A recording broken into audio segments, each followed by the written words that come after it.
recently we had a beautiful couple that decided to sail the seven seas on board a Royal Caribbean ship.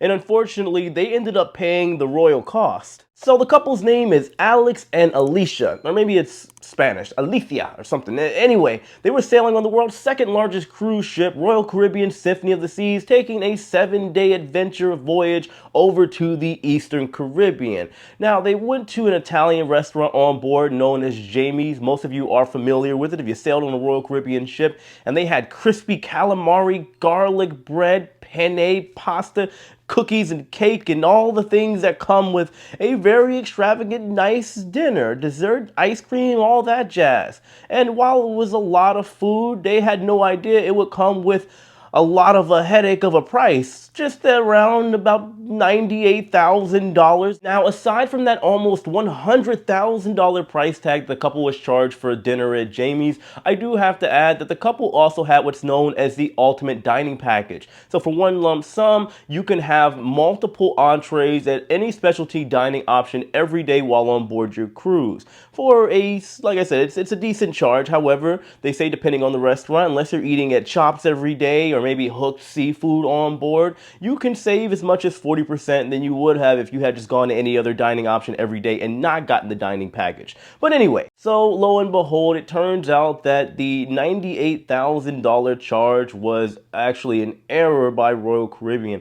Apparently, when the gratuity was added, instead of the tip, somehow the couple's ID number was implemented into the machine, and well, that's what ended up getting charged to the couple's onboard account. Now, even though the onboard charge was eventually reversed, unfortunately, the damage had already been done because the couple's express credit card was then charged the $98,000. All of this would inevitably cause somewhat of a snowball effect in which, due to the fact that the $98,000+ charge was actually credited to the credit card account and they approved it, they would unfortunately end up locking up the credit card. And this credit card is what the couple was using while in port, because keep in mind there's a difference between your onboard account. Whenever you have your ID, your card that you are using on board, you can't use it in the real world when we get off in Jamaica, Bahamas, Mr. Sancho's, wherever it is you decide to go while in port. So unfortunately, the card that they were using to pay all the stuff while in port with their real money, or well, their credit money, either way, same thing, you get my point. They weren't using the cruise credit or whatever it is that they may have had or could have been charged on board.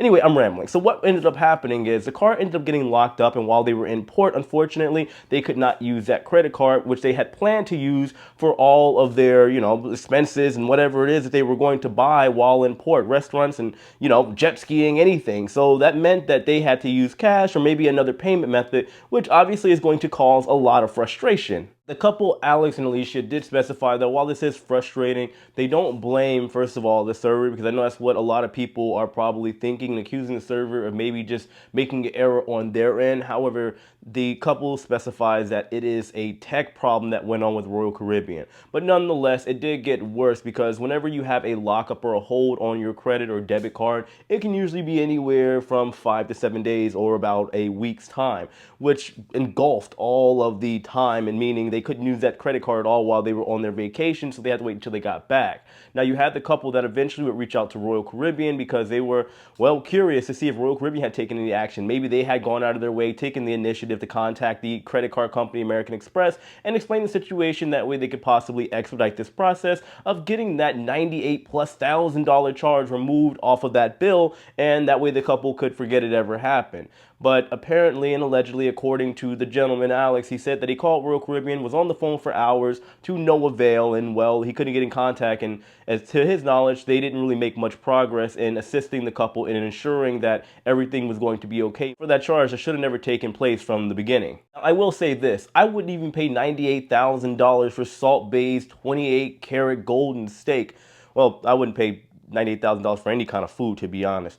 But either way, what I will say when this comes to this particular situation is that, yes, things happen. Royal Caribbean, well, there was a mess up on their end, a little bit of a boo-boo, and well, a lot. You talking about $98,000, that is the price of a small house in a lot of parts of the United States, except in California and New York, of course. But anyway, well, Florida too, because it's getting extremely expensive here. But what I'm trying to say is I do believe that, yes, even though things happened, Royal Caribbean could have gone about it a better way, in which, like I said, they maybe could have called the credit card company and ensured that everything was taken care of, they could have maybe given, I don't know how exactly they would do this, but maybe give some type of credit to the couple because, well, the fact that their card wouldn't work in port, you kind of potentially, well, they probably had backup credit cards. I would assume if they got a credit line of $98,000 or $100,000, they probably have some type of funds laying around. Maybe it be in forms of cash or maybe actual cash that they have on a debit card. But either way, it still sucks, and I do believe Royal Caribbean should have handled this situation a little bit better, but I mean,